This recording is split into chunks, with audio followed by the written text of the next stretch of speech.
ఈరోజే ఆషాఢ మంగళవారం. ఎంతో పవిత్రమైన విశేషమైన రోజు. ఆషాఢ మాసము అంటే స్థితికారకుడైన శ్రీ మహావిష్ణువుకు ఎంతో ప్రీతికరమైన మాసం. ఈ రోజు అంటే ఈ మంగళవారం రోజు ఈ కథను వింటే చాలు, జన్మల పాపాలు తొలగి కోటి జన్మల పుణ్యం వస్తుంది, సకల శుభాలు కలుగుతాయి. మరి ఈరోజు వినాల్సిన ఆ కథ ఏంటో ఇప్పుడు ఈ వీడియోలో తెలుసుకుందాం.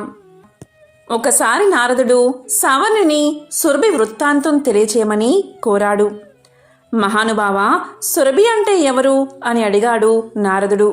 దానికి సావర్ణి, నారదా, నేను చెప్పేది శ్రద్ధగా విను. సురభి అంటే గోమాత. సృష్టి ఆరంభంలో గోవు సృష్టించబడింది. అది గోలోకంలో ఉంటుంది. సృష్టి మొదట్లో శ్రీకృష్ణుడు ఆట పాటలతో అలసిపోయి పాలు తాగాలి అని అనుకున్నాడు. అప్పుడు అతని శరీరపు ఎడమ భాగం నుండి దూడతో సహా పాడి ఆవును సృష్టించాడు. ఒక కుండలోకి పాలు పితికి తాగాడు శ్రీకృష్ణుడు. కుండలో ఇంకా పాలు మిగిలిపోయాయి. ఆ కుండను చదునైన ప్రదేశంలో ఉంచాడు. అక్కడ 100 యోజనాల వైశాల్యం కల క్షీర సరోవరం ఏర్పడింది. సురభి అంటే కామధేనువు. ఆ కామధేనువు యొక్క రోమకూపాల నుండి అనేక కామధేనువులు పుట్టాయి. కాలక్రమేణా దూడలు పుట్టి వాటి సంఖ్య పెరిగిపోయింది.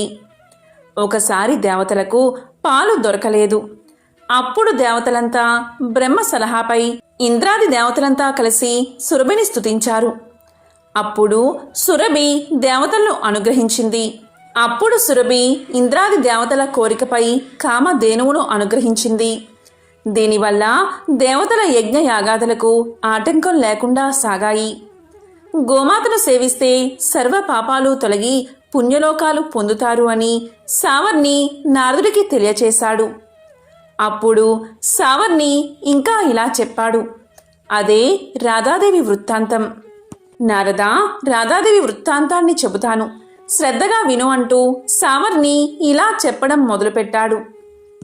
ఒకసారి శివుడు కుమారస్వామికి శ్రీకృష్ణ పరమాత్మ యొక్క రసోత్సవ కథలను చెప్పాడు.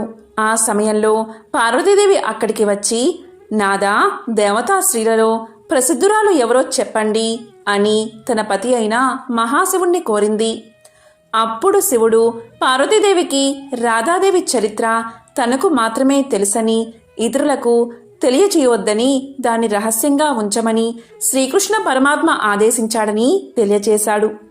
తరువాత శివుడు కృష్ణుణ్ణి ప్రార్థించి ఆయన అనుమతి తీసుకుని పార్వతీదేవికి రాధాదేవి వృత్తాంతాన్ని ఇలా చెప్పసాగాడు. దేవి, శ్రద్ధగా విను. బృందావనంలో రత్న సింహాసనం మీద శ్రీకృష్ణ పరమాత్మ ఒంటరిగా కూర్చుని ఉన్నాడు. అతనికి ఆ ఒంటరితనం నచ్చలేదు. సుఖించాలి అనే కోరిక కలిగింది. అప్పుడు పరమాత్మ 2 రూపాలుగా మారాడు. కుడివైపు భాగం నుంచి కృష్ణుడిగా, ఎడమవైపు భాగం నుంచి రాధగా మారాడు. ఆ ఇద్దరూ ఎంతో అన్యోన్యంగా ఆనందంగా ఉన్నారు. రాధాదేవి అంశల వల్ల, ఆ అంశల వల్ల, అంశల వల్ల దేవతా స్త్రీలు పుట్టారు. రాధాదేవి యొక్క రోమకూపాల నుండి గోపికలు, కృష్ణుడి యొక్క రోమకూపాల నుండి గోపాలురు పుట్టారు. రాధాదేవి ఎడమ భాగం నుండి మహాలక్ష్మి జన్మించింది. ఆమె వైకుంఠవాసుడైన చతుర్భుజ నారాయణుడికి భార్య అయ్యింది. జగన్నాథుని అధిష్టాన దేవతగా గృహలక్ష్మి అని పిలువబడింది. ఆ మహాలక్ష్మి రాజులకు రాజ్యలక్ష్మిగా, ఆమె రాజులకు రాజ్యానికి సంపదను కలగజేసేదిగా అయ్యింది. రాజ్యలక్ష్మి అంశ మధ్యలక్ష్మి భూలోకంలోని మానవులందరికీ ఇండ్లలో దీపాలకు అధిష్టాన దేవత అయ్యింది. రాధాదేవి ఎల్లప్పుడూ శ్రీకృష్ణుడి వక్షస్థలంపై ఉంటుంది. ఈ చరాచర జగత్తులో శాశ్వతమైనవాడు శ్రీకృష్ణ పరమాత్ముడు ఒక్కటే. ఆ శ్రీకృష్ణుడికి ప్రాణం కంటే ఇష్టమైనది రాధాదేవి. కానీ ఈ రాధాదేవి సుధాముని శాపం వల్ల భూలోకంలో కళావతి వృషభునకు కుమార్తెగా జన్మించింది అని శివుడు పార్వతీదేవికి తెలియచేశాడు. అప్పుడు పార్వతీదేవి మహాశివుణ్ణి ఇలా అడిగింది. రాధాదేవికి సుధాముడు సేవకుడు కదా, అటువంటిది సేవకుడైన సుధాముడు కృష్ణుడి భార్యను శపించడం ఏమిటి అని అడిగింది. అప్పుడు శివుడు ఇలా చెప్పాడు, పార్వతి, సృష్టిలో ప్రతి పనికి ఒక కారణం ఉంటుంది. పరమాత్మ లోక కళ్యాణం కోసం అనేక విచిత్రాలు చేస్తూ ఉంటాడు. అదే సుధాముని శాప వృత్తాంతం. ఆ వృత్తాంతాన్ని వివరిస్తాను విను. ఒకసారి కృష్ణుడు భూలోకంలో విరజ అనే గోపికతో కలిసి బృందావనంలో ఆనందంగా గడిపాడు. ఆ విషయం తెలిసి రాధాదేవి అక్కడికి వచ్చింది. ఆ విషయాన్ని శ్రీకృష్ణుడి సహచరుడైన సుధాముడు తెలుసుకుని కృష్ణుణ్ణి హెచ్చరించాడు. అప్పుడు శ్రీకృష్ణుడు విరజను వదిలి మాయమయ్యాడు. విరజ గోలోకం చుట్టూ ఉండే నదిలాగా మారిపోయింది. విరజాదేవి స్నేహితురాళ్ళు కూడా చిన్న చిన్న నదులుగా మారిపోయారు. అప్పుడు రాధ విరజను కనుగొనలేక ఇంటికి తిరిగి వెళ్ళిపోయింది. అప్పుడు కృష్ణుడు తన సహచరులతో రాధాదేవి మందిరానికి చేరుకున్నాడు. అప్పుడు రాధ కోపంతో కృష్ణుణ్ణి తిట్టింది. రాధాదేవి తిట్లు విని శ్రీకృష్ణుడి అనుచరుడైన సుధామునికి కోపం వచ్చింది. అతను రాధను తిట్టాడు. అప్పుడు రాధ సుధాముణ్ణి రాక్షసుడిగా జన్మిస్తావు అని శపించింది. సుధాముడు కూడా రాధను నీవు భూలోకంలో జన్మిస్తావు, శ్రీకృష్ణుడితో వియోగం కలుగుతుంది అని శపించాడు. తరువాత రాధా సుధాములు ఎంతగానో బాధపడ్డారు. అప్పుడు శ్రీకృష్ణుడు ఆ ఇద్దరిని ఓదార్చాడు. ఆ శాపం కారణంగా సుధాముడు శంకరుడు అనే దానవ రాజుగా జన్మించి తర్వాత వివాహం చేసుకుని తర్వాత కాలంలో చనిపోయి గోలోకానికి చేరుకున్నాడు. రాధాదేవి భూలోకంలో వృషభనుడు అనే వైశ్యుడికి కుమార్తెగా పుట్టింది. ఆమెకు 12 సంవత్సరాల వయస్సు రాగానే రాయరుడు అనే వైశ్యుడికిచ్చి వివాహం చేశారు. అప్పుడు రాధాదేవి తన ఛాయను రాయుడి వద్ద ఉంచి తాను స్వయంగా శ్రీకృష్ణుడి వక్షస్థలంలో ఉండేది. ఒకసారి శ్రీకృష్ణుడు భూభారం తగ్గించడానికి భూమి మీద పుట్టాడు. కృష్ణుడికి యశోద తల్లి, ఆమె సోదరుడైన రాయనుడు మేనమామ అయ్యారు. కృష్ణుడు భూలోకంలో బృందావనంలో రాధాదేవితో కొంతకాలం గడిపాడు. కృష్ణుడు భూభారాన్ని తగ్గించే పనిలో పడి 100 సంవత్సరాలు రాధను కలవలేదు. ఆ తరువాత వారిద్దరూ కలిశారు. తరువాత రాధాకృష్ణులు గోలోకానికి వెళ్లారు. రాధాదేవిని కృష్ణుడు తర్వాత నేను ఆ తరువాత బ్రహ్మాది దేవతలు పూజించారు. చాలా కాలం క్రితం జయపాలుడు అనే రాజు మాహిష్మతి నగరాన్ని పాలించేవాడు. అతనికి భోగభాగ్యాలు ఎన్నో ఉన్నాయి, దేనికి కొదవలేదు. కానీ ఒకే ఒక లోటు, అదే సంతానం లేకపోవడం. ఎన్ని నోములు, ఎన్ని వ్రతాలు, ఎన్ని పూజలు చేసినా ఫలితం మాత్రం శూన్యం. చివరికి పరమేశ్వరుడికి ఆ మహారాజు దంపతులపై కరుణ కలిగింది. ఒకసారి పరమేశ్వరుడు ఓ సన్యాసి రూపంలో జయపాలుడి నగరానికి వచ్చి అంతఃపుర బయట ద్వారం వద్ద నిలబడి భవతి భిక్షాందేహి అనేసి అక్కడి నుంచి వెళ్ళిపోయాడు. జయపాలుని భార్య పల్లెల్లో సంబారాలు సమకూర్చుకుని భిక్ష వేసేందుకు వచ్చే లోపలే ఆ సన్యాసి వెళ్ళిపోయాడు. ఇలా 3 రోజులు గడిశాయి. జరిగినదంతా భర్తకు వివరించింది జయపాలుడి భార్య. అప్పుడు జయపాలుడు ఇలా పలికాడు, రేపు ఆ సన్యాసి వచ్చే ముందే నీవు సిద్ధంగా ఉండు అని భార్యకు చెప్పాడు. ఇక ఆ తర్వాత మరుసటి రోజు సన్యాసి రాగానే మహారాణి బంగారు పల్లెంతో సహా భిక్ష వెయ్యబోయింది. కాని ఆ సన్యాసి భిక్షను స్వీకరించలేదు. సంతానం లేని నీ చేతితో నేను స్వీకరించను అని పలికేసరికి ఆమె ఇలా పలికింది, మహాత్మా, దయచేసి సంతానం కలిగే మార్గాన్ని ఉపదేశించండి అని వేడుకుంది. అప్పుడు ఆ సన్యాసి రూపంలో ఉన్న ఈశ్వరుడు ఇలా పలికాడు, అమ్మా, నేను చెప్పబోయేది శ్రద్ధగా విను. నీ భర్తకు తెలియచేయి. నీలం రంగు వస్త్రాలను కట్టుకుని నీలం రంగు అశ్వాన్ని అధిరోహించి ఒంటరిగా నీ భర్తను తూర్పు దిక్కుకు వెళ్ళమని చెప్పు. అక్కడ అరణ్యంలో అతని నీలాశ్వం ఎక్కడ అలసటతో కింద పడిపోతుందో అక్కడ దిగి తవ్వమని చెప్పు. ఆ తవ్వకం నుండి ఒక స్వర్ణ దేవాలయం బయట పడుతుంది. ఆ స్వర్ణ దేవాలయంలో ఉండే అమ్మవారిని భక్తి శ్రద్ధలతో పూజిస్తే మీకు సంతానం తప్పకుండా కలుగుతుంది అని చెప్పి వెళ్ళిపోయాడు సన్యాసి రూపంలో ఉన్న శివుడు. అప్పుడు ఆమె శివుడి మాటలను యథాతథంగా భర్తకు చెప్పింది. వాళ్ళు ఆ విధంగానే చేశారు. స్వర్ణ దేవాలయంలో ఉన్న అమ్మవారిని జయపాలుడు ప్రార్థించాడు. జయపాలుడి భక్తి శ్రద్ధలకు మెచ్చి అమ్మవారు ప్రత్యక్షమై ఇలా పలికింది. జయపాల, నీ భక్తికి ఎంతగానో మెచ్చాను. ఏం కావాలో కోరుకో అంది. అప్పుడు జయపాలుడు, అమ్మా, చాలా సంతోషం, సాక్షాత్కరించావు. నాకు సంతానం లేదు, సంతానాన్ని ప్రసాదించు తల్లి అని వేడుకున్నాడు. అప్పుడు అమ్మవారు ఇలా పలికింది. జయపాల, నీకు దీర్ఘాయువు వైదవ్యం కల కుమార్తె కావాలా, లేక అల్పాయుష్కుడు జ్ఞానవంతుడైన కొడుకు కావాలా అని అడిగింది. దానికి రాజు ఇలా సమాధానం చెప్పాడు. పితృదేవతలను ఉద్ధరించడానికి కొడుకే కావాలి అని కోరుకున్నాడు. అప్పుడు అమ్మవారు ఇలా చెప్పింది.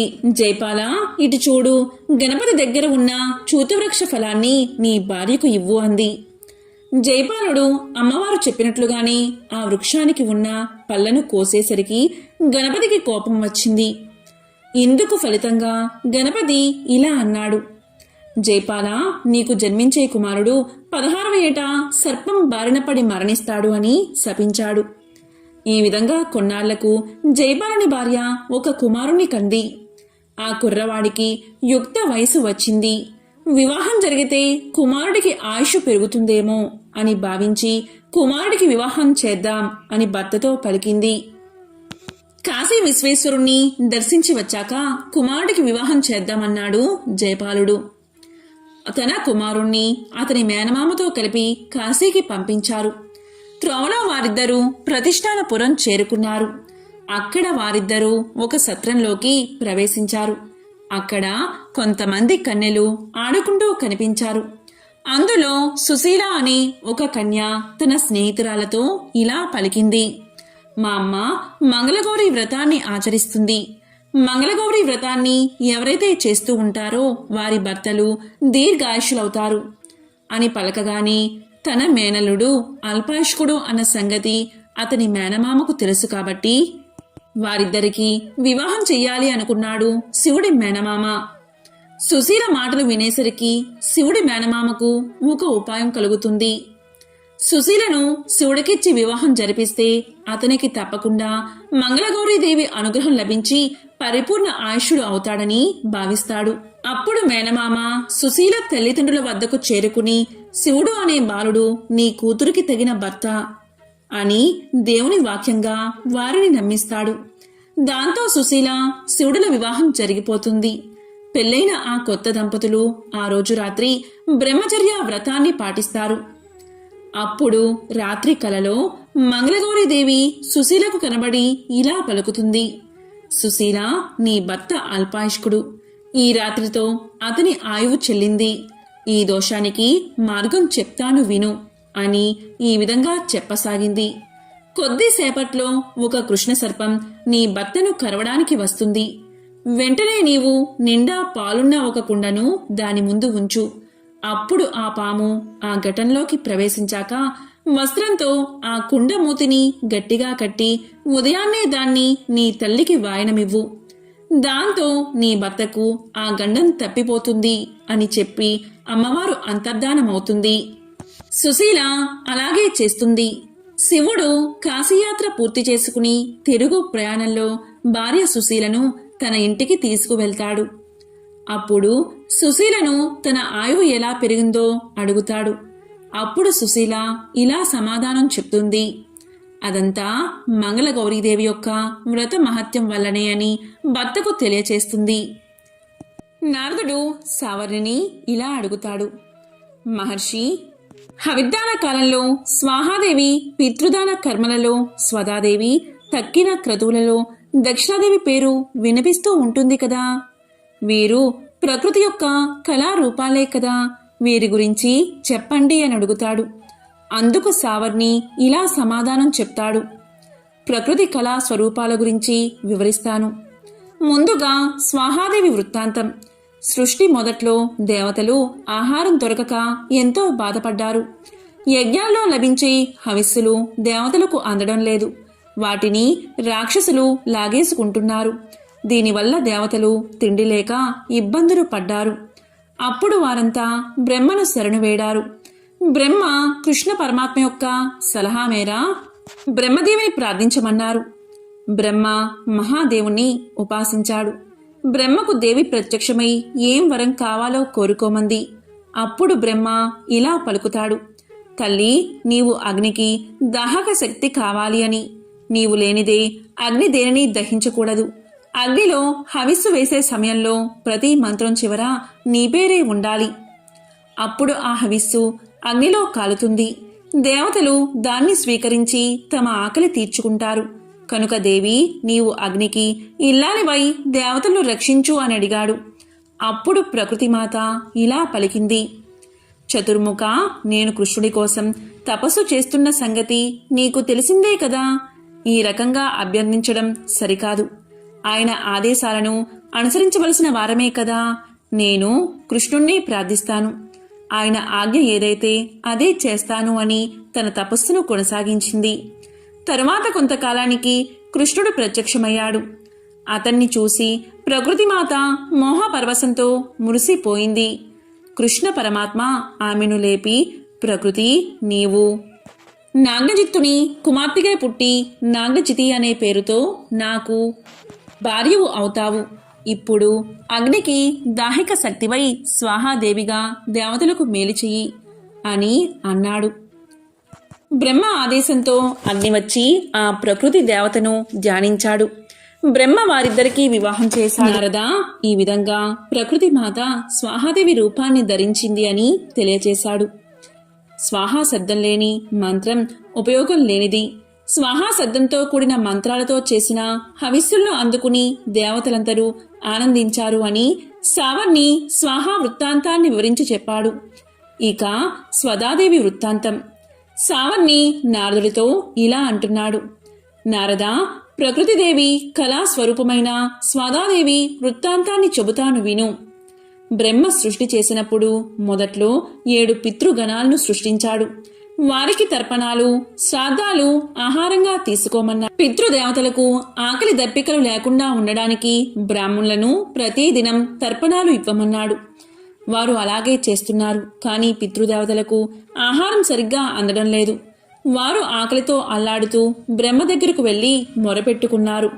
అప్పుడు బ్రహ్మ ఒక మానస పుత్రికను పుట్టించాడు. ఆమెకు స్వదాదేవి అని నామకరణం చేశాడు. ఆమెను పితృదేవతలకు ఇచ్చి వివాహం చేశాడు. తరువాత బ్రాహ్మణులతో మీరు పితృదేవతలకు తర్పణాలు, శ్రాద్ధాలు సమర్పించేటప్పుడు స్వదా సమేతంగా మంత్రాలను ఉచ్చరించండి అన్నాడు. బ్రాహ్మణులు అలాగే చేశారు. అప్పట్నుంచి వారు చేసే తర్పణాలు, శ్రాద్ధాలు పితృదేవతలకు అందుతున్నాయి. దాంతో పితృదేవతలు ఎంతగానో ఆనందించారు. స్వదాదేవిని స్మరించడం వల్ల సకల తీర్థాల్లో స్నానం చేసిన పుణ్యం లభిస్తుంది అని సావర్ణి నాదుడికి తెలియచేశాడు. ఈ కథ భాగవతంలోనిది. కుశావతి నగరంలో ఒక బాలుడు మరణించాడు. ఆ బాలుడి మృతదేహాన్ని బంధువులందరూ తీసుకుని శ్మశానానికి చేరుకున్నారు. తల్లిదండ్రులు వారి బంధువులంతా మృతదేహాన్ని ఖననం చేసేందుకు సిద్ధమవుతూ అంతలోనే చేజేతులా బాలుణ్ణి పూడ్చిపెట్టడం ఇష్టం లేక ఏడవడం మొదలుపెట్టారు. వారికి సమీపంలోనే ఒక పెద్ద చెట్టు ఉంది. ఆ చెట్టు మీద ఒక గెద్ద ఉంది.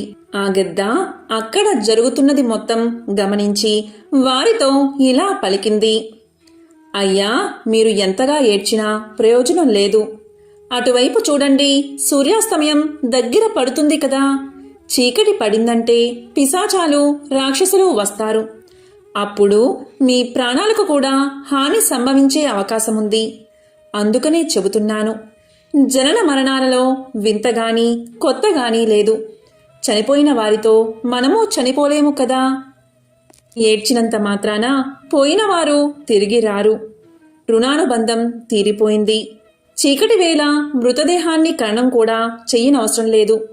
ఇక్కడే ఆ మృతదేహాన్ని వదిలేసి వెళ్ళండి అని పలికింది. అప్పుడు అక్కడున్న వారంతా ఇలా అనుకున్నారు, నిజమే, చీకటి పడుతుంది. నిజంగానే పిశాచ రాక్షస గణాలు శ్మశానానికి చేరుకున్నాయంటే ప్రమాదమే. ఇక వెళ్ళిపోవాలి అని అనుకుని బంధువులందరూ బాలుడి మృతదేహాన్ని విడిచిపెట్టి 4 అడుగులు అటువైపుగా వేశారు. అంతలోని ఒక నక్క వారికి ఎదురయ్యింది. ఇలా పలికింది ఆ నక్క. గెద్ద చెప్పింది మొత్తం బహుశా వినింది అనుకుంటా. వారితో ఇలా అంటుంది, ఎక్కడికి అలా వెళ్ళిపోతున్నారు అని అనగానే బంధువులందరూ ఆగిపోయారు. నక్క వారితో ఇలా అంది, చీకటి పడినంత మాత్రాన మీరందరూ బెదిరిపోతారా? పున్నమి చంద్రుడు లాంటి ముఖము బాబుది, ఎంత ముద్దొస్తున్నాడో.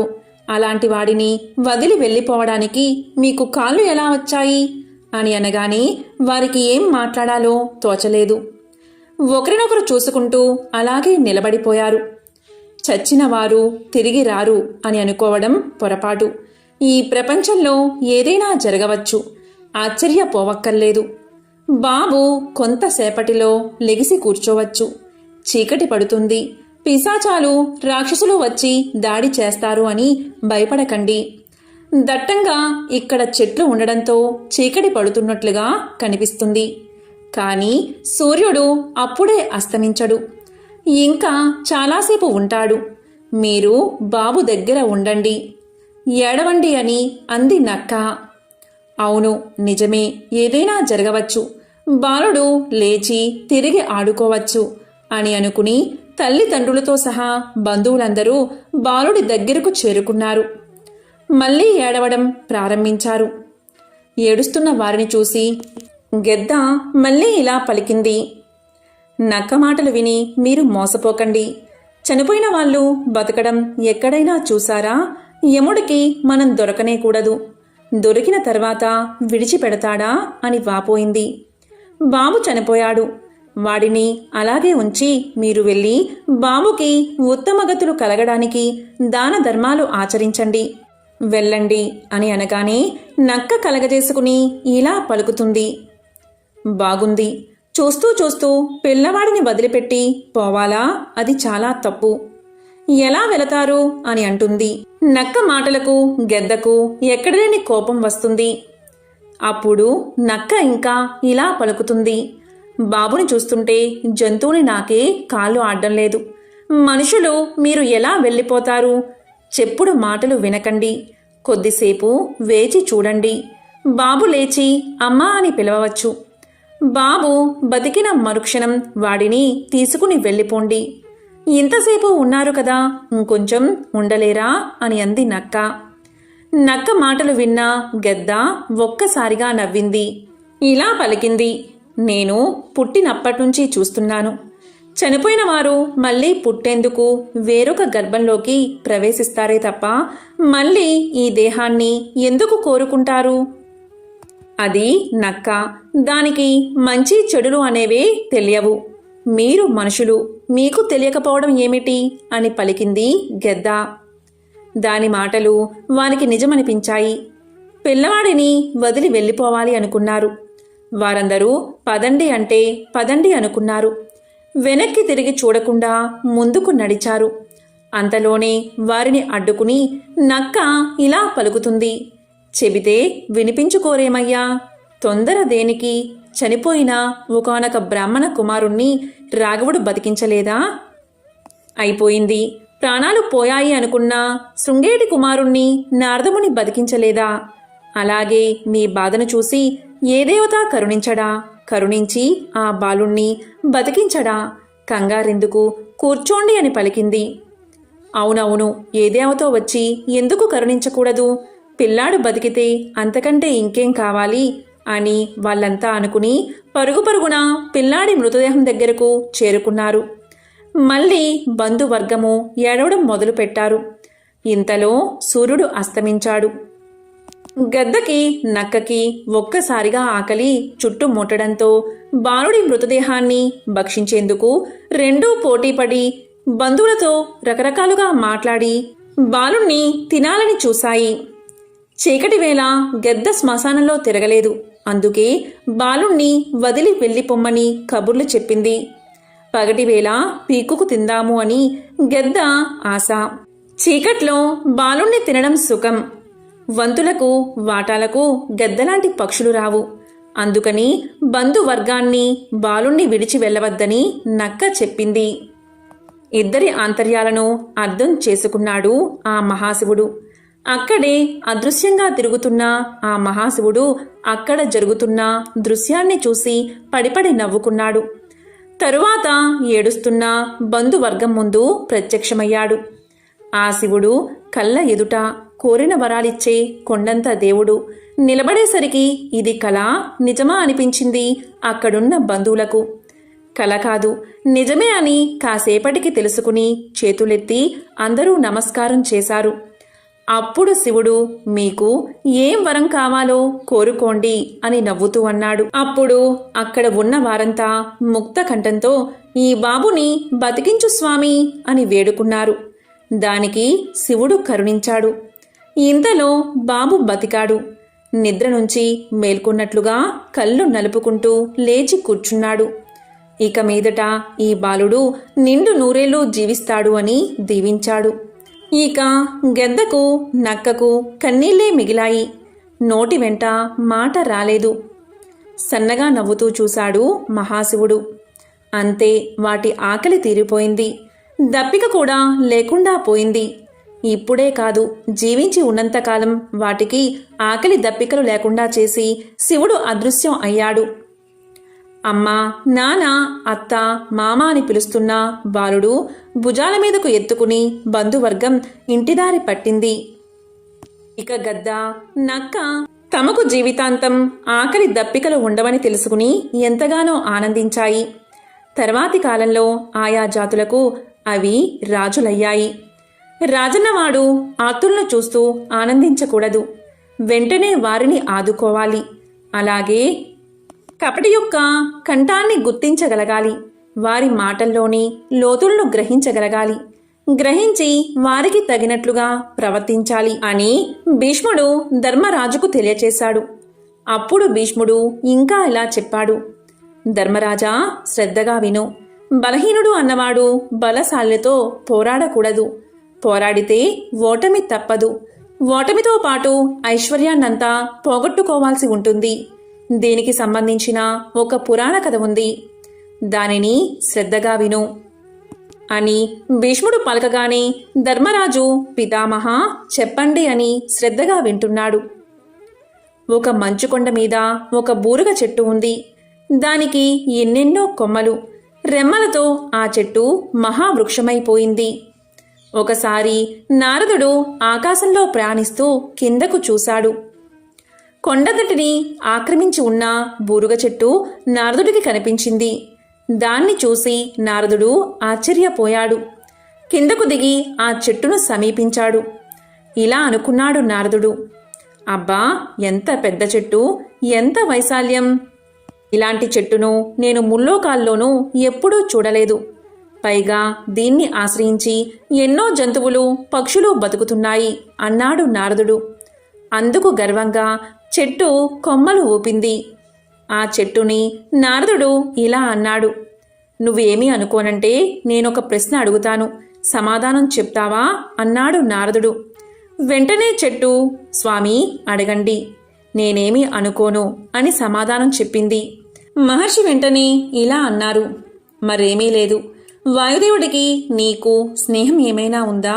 ఉండబట్టేనేమో నీ కొమ్మలు, రెమ్మలు ఇంత క్షేమంగా ఉంటున్నాయి. లేకపోతే విరిగిపోయేవి కదా, నిజం చెప్పు అన్నాడు నారదుడు.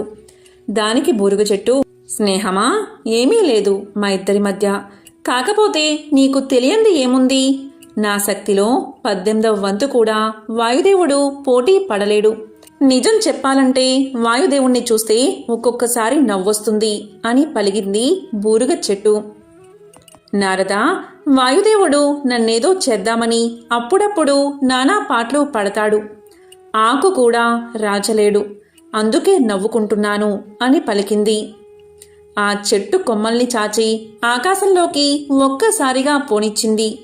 చూడు నా ప్రతాపం అన్నట్లుగా ప్రవర్తించింది బూరుగ చెట్టు. బూరుగ చెట్టుకి గర్వం పెరిగిపోయింది అనుకున్నాడు నారదుడు. అప్పుడు ఇలా పలికాడు: ఓ బురుగ చెట్టు, ఎంతైనా వాయుదేవుణ్ణి నువ్వు కించపరుస్తూ మాట్లాడడం బాగోలేదు. అతను తలుచుకుంటే కొండలకి కొండలే లేచిపోతాయి, పండుటాకులు పల్టీలు కొడతాయి. గాలి లేకపోతే నువ్వు నేను మనందరం జీవించగలమా, అస్సలు ప్రయాణం చేయగలమా అని అడిగాడు. అప్పుడు బూరుగ చెట్టు ఇలా పలికింది: జీవించడం జీవించకపోవడం అటుంచి మహర్షి, దానికి ముందు మీరేమన్నారు? వాయుదేవుడు తలుచుకుంటే కొండలకి కొండలే లేచిపోతాయా? నిజమేనేమో, కొండలు లేచిపోవచ్చు, నేను మాత్రం కదలను. నన్ను తాకి చూడమనండి, ప్రభంజనం అన్న బిరుదు పోగొట్టుకుంటాడు అని పలికింది బూరుగ చెట్టు.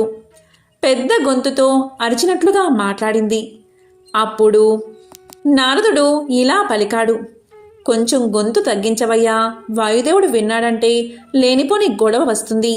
పైగా అతని బిరుదే పోతుంది అంటున్నావు. ప్రమాదం సుమా, నోరు పారేసుకోకు అన్నాడు.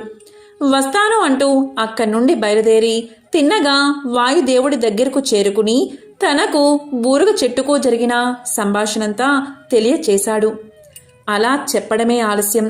వాయుదేవుడికి చెప్పలేనంత కోపం వచ్చింది. వెంటనే బూరుగ చెట్టుని చుట్టుముట్టి ఇలా అన్నాడు: ఏంటి, నీ ఆకు కూడా రాల్చలేనా? నిన్ను చుట్టుముడితే నా బిరుదుకే ప్రమాదమా? నీకు బాగా గర్వం తలకెక్కింది, దానికి తగ్గట్లుగా అనుభవిస్తావు. త్వరలోనే నీ అంతు చూస్తాను అని అనగానే బూరుగ చెట్టు లెక్క చెయ్యలేదు. మరింతగా విర్రవీగుతూ ఇలా పలికింది: ముల్లోకాల్లోనూ నా అంత బలమైన చెట్టు ఎక్కడా లేదు. ముందు ఆ సంగతి తెలుసుకో అని పలికింది. అంత కోపంలోనూ పగలబడి నవ్వాడు వాయుదేవుడు బూరుగ చెట్టు మాటలకు. అతను నవ్వు ఆపలేకపోయాడు. ఇలా పలికాడు: ఒకప్పుడు బ్రహ్మదేవుడు కాసేపు నీ నీడలో విశ్రమించాడు. ఆ దేవుడు నీ నీడను కోరుకున్నాడు కాబట్టే ఇన్నాళ్ళు నిన్ను గౌరవించాను. నీ ఆకును కూడా రాల్చకపోవడానికి కారణం అదే. అంతేకాని నిన్నేమీ చెయ్యలేక కాదు. ఇచ్చిన గౌరవాన్ని నిలబెట్టుకోలేకపోయావు. రెచ్చిపోతున్నావు, అనుభవిస్తావు చూడు అని అన్నాడు వాయుదేవుడు. అక్కడ్నుంచి వచ్చినంత వేగంగానే వెళ్ళిపోయాడు. ఆలోచనలో పడింది బూరుగ చెట్టు. జరిగిందేమిటి? 4 వచనాలు పొగడగానే నేను పొంగిపోయాను. పొంగిపోయి స్థాయికి మించి మాట్లాడాను అని అనుకుంది. వాయుదేవుణ్ణి కూడా లెక్క చెయ్యలేదు నేను. వాయుదేవుడు వచ్చాడు. అప్పుడు కూడా గర్వంతోనే ఉన్నాను.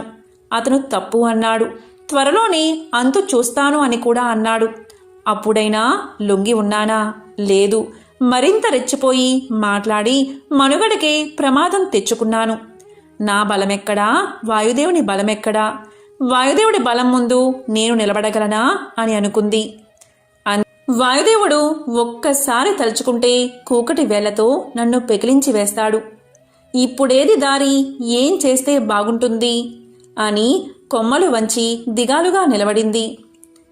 బూరుగ చెట్టు రాత్రంతా ఆలోచించి ఆఖరికి ఒక ఆలోచన తట్టినట్లుగా ఉంది. స్వేచ్ఛగా కొమ్మలు చాచింది. తనలో తాను గట్టిగా అనుకుని కొమ్మని రెమ్మని ఆకును కిందకు రాల్చుకుంది. మోడుబారిపోయింది. తెల్లగా తెల్లవారిపోయింది. వెంటనే అక్కడ వాయుదేవుడు ప్రత్యక్షమయ్యాడు. బూరుగ చెట్టు అంతు చూడాలి అని. అక్కడికి వచ్చి చూడగాని కొమ్మలేక రెమ్మలేక మాడు బారిపోయిన బూరుగ చెట్టు కనిపించేసరికి అతనికి ఎక్కడలేని నవ్వొచ్చేసింది. బూరుగ చెట్టు మీద కోపం ఎగిరిపోయింది. ఏంటిది? నేను నీకు వేద్దాము అనుకున్న శిక్ష నీకు నువ్వు వేసుకున్నావే అని అడిగాడు. బూరుగ చెట్టు అప్పుడు చిన్నపోయి చూసింది. ఏదేమైనా గొప్ప బలవంతుడివి.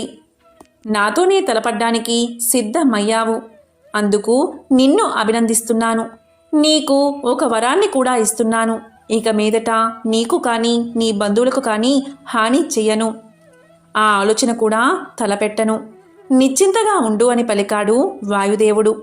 అక్కడ్నుంచి వెళ్ళిపోయాడు. కాబట్టి ధర్మరాజా, బలమైన వాడితో తలపడితే ఆఖరికి జరిగేది ఇదే అని భీష్ముడు ధర్మరాజుకు తెలియచేశాడు. ఎంతో పవిత్రమైన విశేషమైన ఈరోజు ఈ కథను విన్నా, చదివినా, చెప్పినా, వినిపించినా జన్మల పాపాలు తొలగి కోటి జన్మల పుణ్యం వస్తుంది. సకల శుభాలు కలుగుతాయి. ఓం నమో నారాయణాయ. ఓం శ్రీ మహాలక్ష్మియే నమః. ఓం నమః శివాయ. ఓం శ్రీ మాత్రే నమః.